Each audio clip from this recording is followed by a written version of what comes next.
My name is Darya Dolzikova. I'm a senior research fellow with the Proliferation Nuclear Policy team here at RUSI. And it is my great pleasure to introduce our afternoon keynote speaker, Mr. Nick Elliott, who is the Chief Executive Officer of the Atomic Weapons Establishment. And Nick has served in that role since March 2024. Nick had begun his career serving in the Royal Engineers and has since led a number of the UK's major infrastructure and public procurement projects, including as Director General of the UK Vaccine Task Force during the COVID-19 pandemic. Nick has also served among his other roles as Deputy CEO of Defence Equipment and Support, as Non-Executive Director on the board of the Submarine Delivery Agency and the Nuclear Decommissioning Authority. He is currently also the Non-Executive Director at Helsing Limited.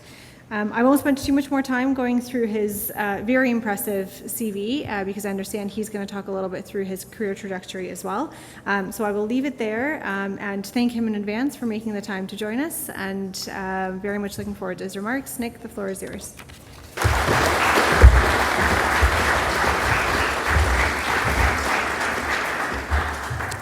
Thanks, Dara. I want to take you on a voyage of discovery.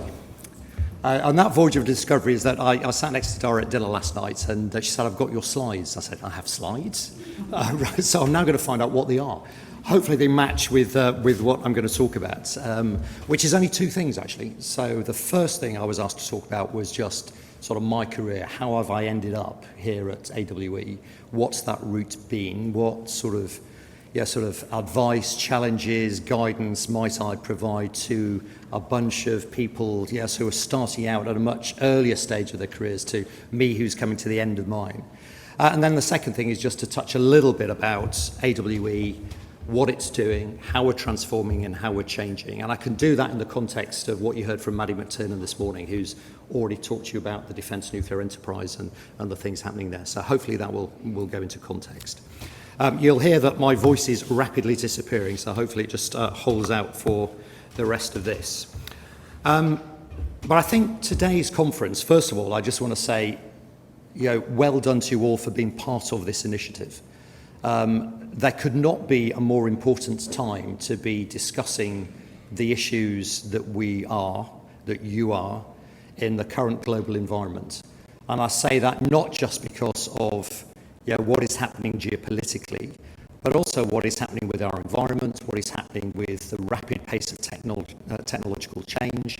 We are in a world that is already incredibly different from the world of work that I joined 45 years ago. It is incredibly different, and that pace of change is developing even more. We had Elaine Bunn talk to us last night about some of those challenges in terms of the geopolitical context, and it has to be said, I went into the dinner last night feeling slightly concerned about the future of our democratic societies, and I came out feeling even more concerned about the future of our democratic societies. It is a really, really challenging time at the moment. But so well done that we're having this conversation. We're having we're talking about really important things. And well done to all the presenters today. I mean, it is fantastic that you have taken the time and effort and had the inquisitiveness to want to get engaged in the topics you have. And for those people who are talking today, really well done for being selected by your peers as being those topics that people wanted to discuss. And really well done, I'll say it now, to Jack, who's coming on later. Jack, one of our AWE degree apprentices, and I will be staying, Jack, so no pressure for later. So, right, let me take you on that voyage of discovery then. So, a little bit about my career journey, which is up there in pictures for you on the wall. So, I went to a pretty rubbish comprehensive school in Leeds, actually. I was the first in my family to go to university, so I didn't get much career advice or much career guidance. And I was relatively good at both arts and scientists, but being in a Northern Comprehensive was right, go and do maths, physics, chemistry, get into an engineering degree. So I found myself studying civil engineering. And I found myself at the end of that degree working for the North of Scotland Hydroelectric Board, running a power station project up in Stornoway in the Outer Hebrides. Who has been to the Outer Hebrides? A few people. It is a beautiful place. It is not necessarily the most beautiful place you want to spend your 21st birthday, because there's not much happening up there. So I thought at that stage that there is more to life than this, and I ended up joining the army. I went to Sandhurst in 87, commissioned in 1988. Ostensibly, I thought I'm going to do 3 years and see what that has to offer. And 20 years later, I was still there. So I ended up having a very long career, not because that has been something I had decided I wanted to do from childhood, but just because I joined it, I enjoyed it, I found I was pretty good at it, and it just provided me with a range of opportunities and challenges that really sort of landed with me. And I think that is what happens with many people's careers. I don't know that many people who from an early age said, I want to be a brain surgeon or I want to be a fighter pilot. Yes, there are some. I'm still waiting to find out what I want to be when I grow up, and I'm just about to finish my career. So, I mean, don't worry if you haven't found that trajectory. Don't worry if you haven't found what you think your life's ambition is. It will find you, and it has a way of finding you over time as you try new things and new challenges. So anyway, I joined the Army in 87, went out to my first unit in Germany in 1989, Cold War days.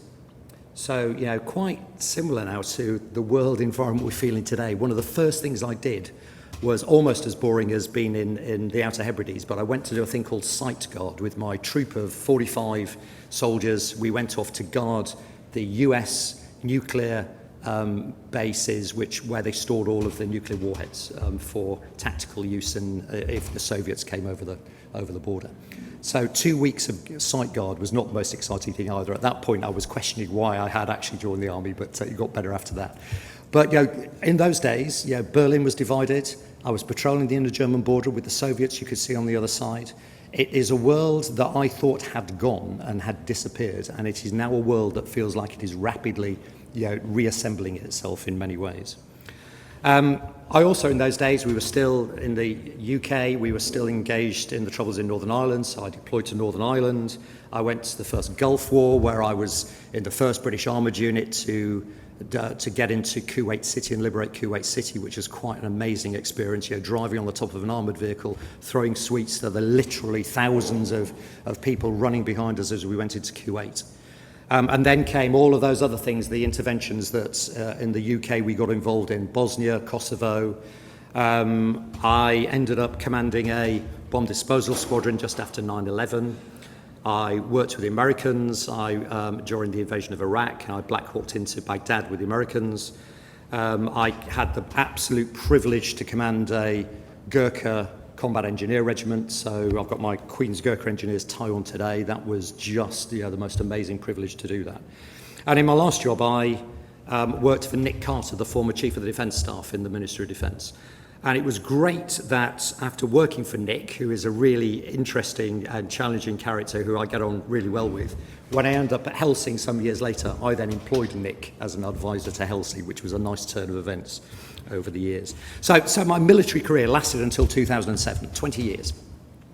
I've almost now been out for as long as I was in the military, which is quite worrying to me because it makes me feel incredibly old.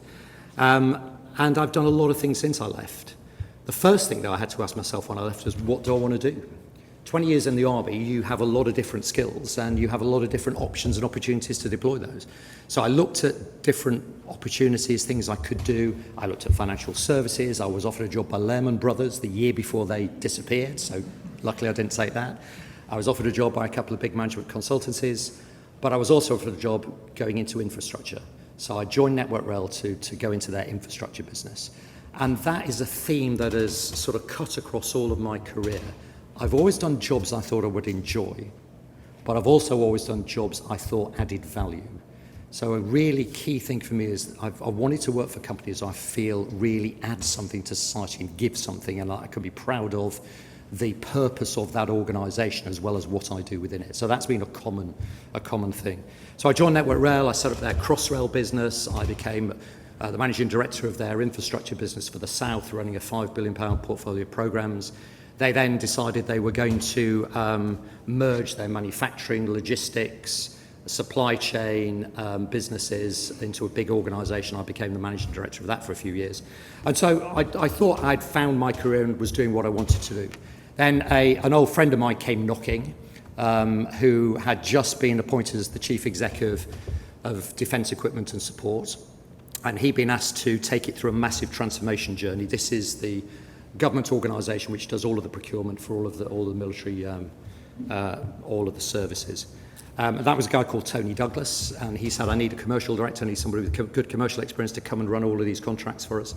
And he persuaded me that this was an offer I could not refuse and a challenge that I had to take up. So I became the Director General Commercial in DNS, which I said I would do for 2 years, and then that was me, I would go back. And I was actually on secondment into government at that time. So even though I've worked in and out of government, I've never actually formally been a civil servant in all of my career. So I started DNS. After 2 years, Tony got a better offer he couldn't refuse to go and be the Group Chief Executive Officer of Etihad out in Abu Dhabi. And I was right, okay, I will now leave. But the new CEO said to me, Nick, please stay and also become my Deputy CEO. So I was persuaded again to stay on for a little bit longer. So I did another 2 years, finally about to escape again, and that hand of fate grabbed me, as it does through your careers. And COVID came. So COVID arrived, I ended up running all of the COVID response for DNS. As a result of that, I got asked to help out the NHS with their PPE procurement. And goodness me, going to the NHS headquarters and seeing what was happening at Skipton House, it was quite an eye-opener. They were in a parlous state in terms of where they were. So within a couple of weeks, I had given them about 150 commercial staff to help them with that challenge they had from defence. And we started putting in all sorts of logistic solutions for them and various other things. And as a result of that, I got asked by the Cabinet Secretary to go and set up the UK's vaccine task force, which I did with a lady called Kate Bingham, who was the chair. I was the CEO of that task force. We set it up to procure the vaccines for the UK and to select those vaccines, put the manufacturing in play and all of the things we did. And Maddie McTurnan was one of my team during that time as well, so I've known Maddie for some time. She was probably the best commercial negotiator I've ever met. She led all of the commercial negotiations with the suppliers. She allowed us to get to a position where the UK was the first in the world to have procured and launched a successful vaccine. So a great example of how in government you can do things successfully if you're really focused on the end state. So after that, I managed to escape, and I escaped by getting Maddie to take over from me, which was an absolute masterstroke. So always think about your succession plan and how you're going to get out of somewhere as well as get into somewhere, because it does help. And I went after that, and I was actually going to sort of semi-retire, but I got a friend of mine was the defence attaché in Berlin, and he introduced me to 3 German founders who were setting up a new company called Helsing, an AI defence company with a mission to protect our democracies, to protect our Western democracies. And I was just absolutely bowled over, not only by their vision, but by the quality of what they were developing and the people they had already started to attract into that company.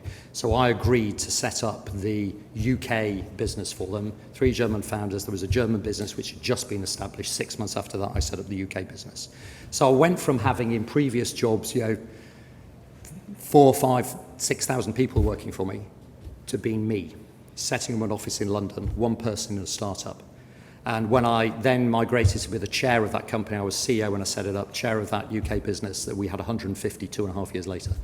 And the pace of change and what I saw in Helsing leads me to believe that that technological change is going to drive an awful lot of our decision making today, tomorrow, and in the near future.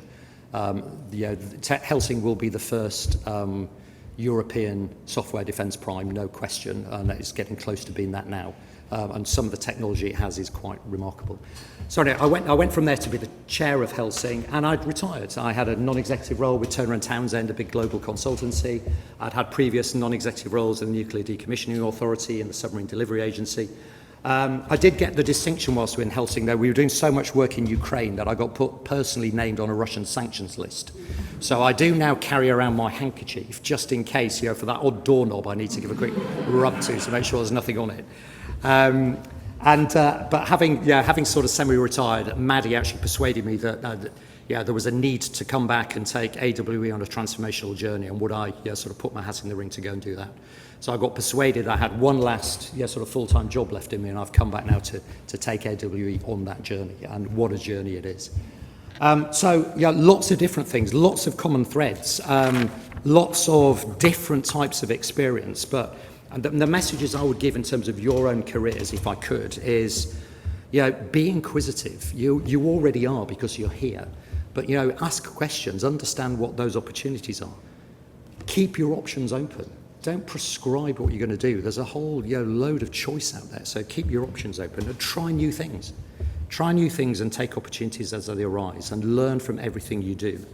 I love learning from other people. I will happily steal with pride, both personally, professionally. There is nothing wrong with that. If you see something that's happening well, somebody who's got a good idea, take it, because it's a really good thing to do. And I think the final thing I'd say in terms of your careers is just aim for success.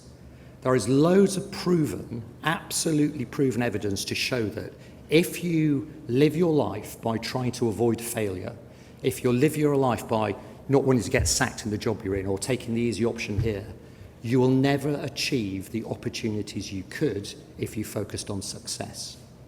That is absolutely what we did in the Vaccine Task Force, absolutely what we did. I'm afraid to say you might have seen some of the comments by the outgoing Chief of the Defence Staff, Tony Radakin, yesterday about the bureaucracy within Whitehall. That is true, but it's true because a lot of people in Whitehall are incentivised by following process, not incentivised by delivering outcome and opportunity.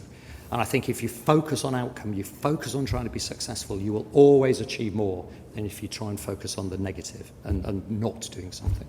So that would be my one overarching cry to you in terms of your careers as they develop. Let me finish off with a very quick sort of couple of minutes on AWE. We are part of the Defence Nuclear Enterprise that Maddie talked about this morning. So that is that collection of the Defence Nuclear Organisation, ourselves, the Navy, who are responsible for actually deploying the capability at sea, the Submarine Delivery Agency procuring the nuclear-powered capability that goes to sea, and then a whole raft of supply chain partners, but principally BAE and Rolls-Royce, who are producing the new deterrent submarines, Babcock, who are looking after them, but a whole range, Lockheed Martin, who are the missile system provider, lots of different players in that enterprise. What do we do at AWE? Well, what are we?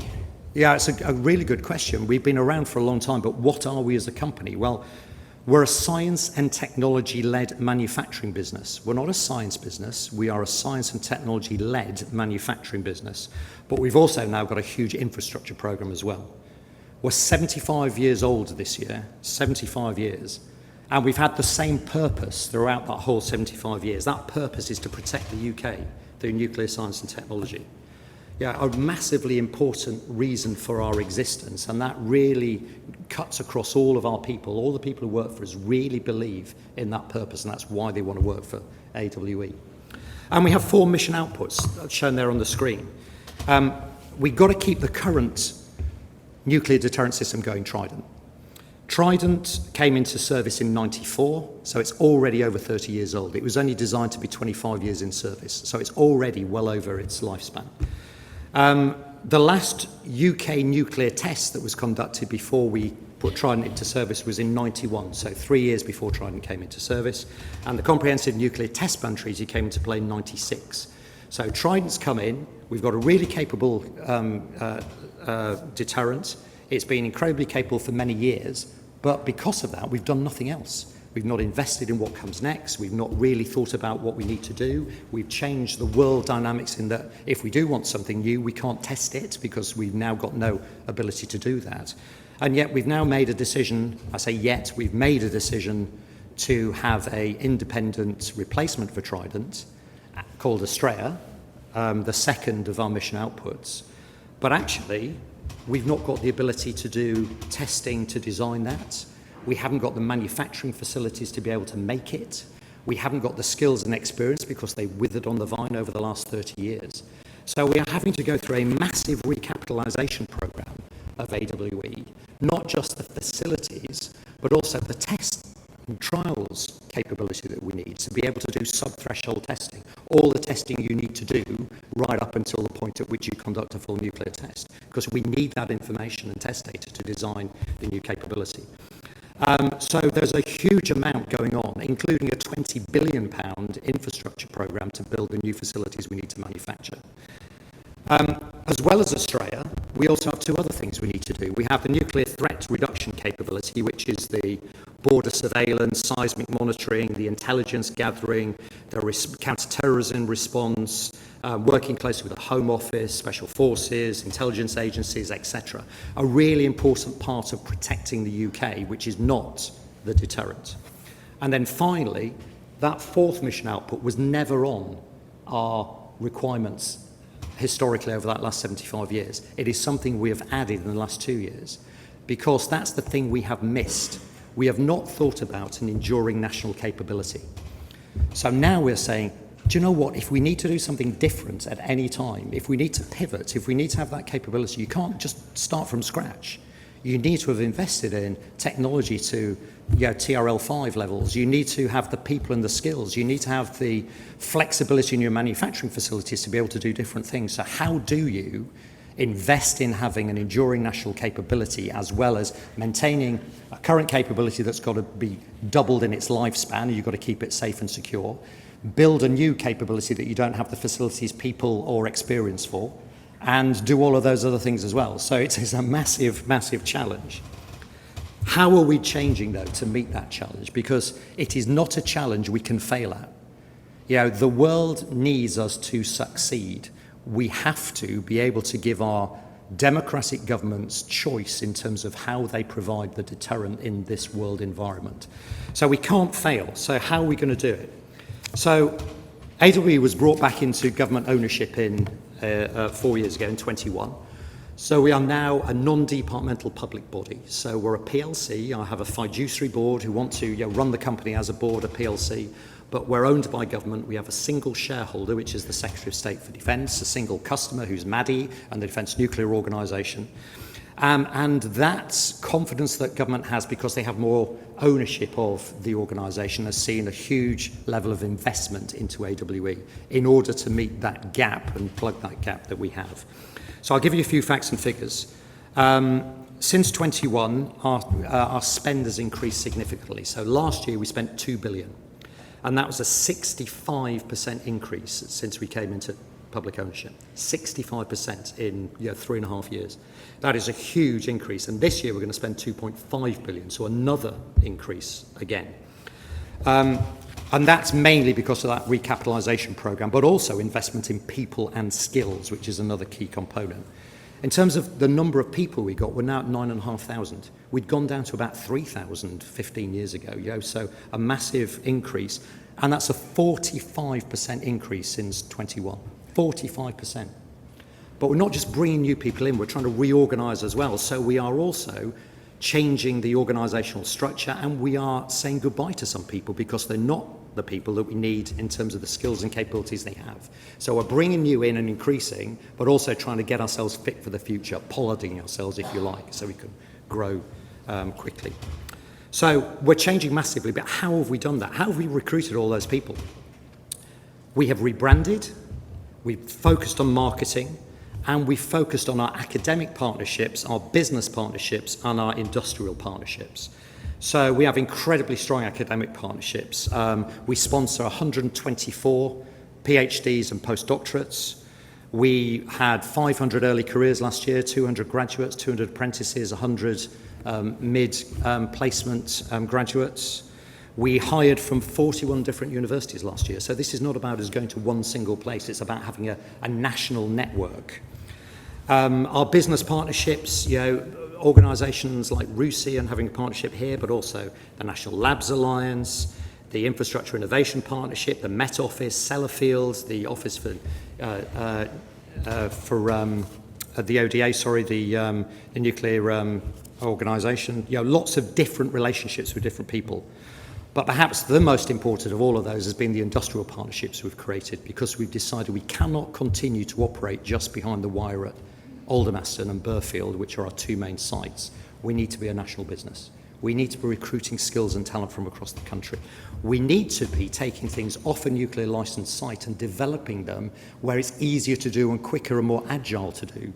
So we've built a really strong set of industrial partnerships, both with our supply chain, so companies like Lockheed and Babcock and others, but also with the the catapult system across the UK. So we have invested in we've invested in the Manufacturing Technology Centre at Coventry, we've invested in Leicester Space Park, we've invested up at the Advanced Manufacturing Research Centre in Sheffield, over 16 different industrial partnerships.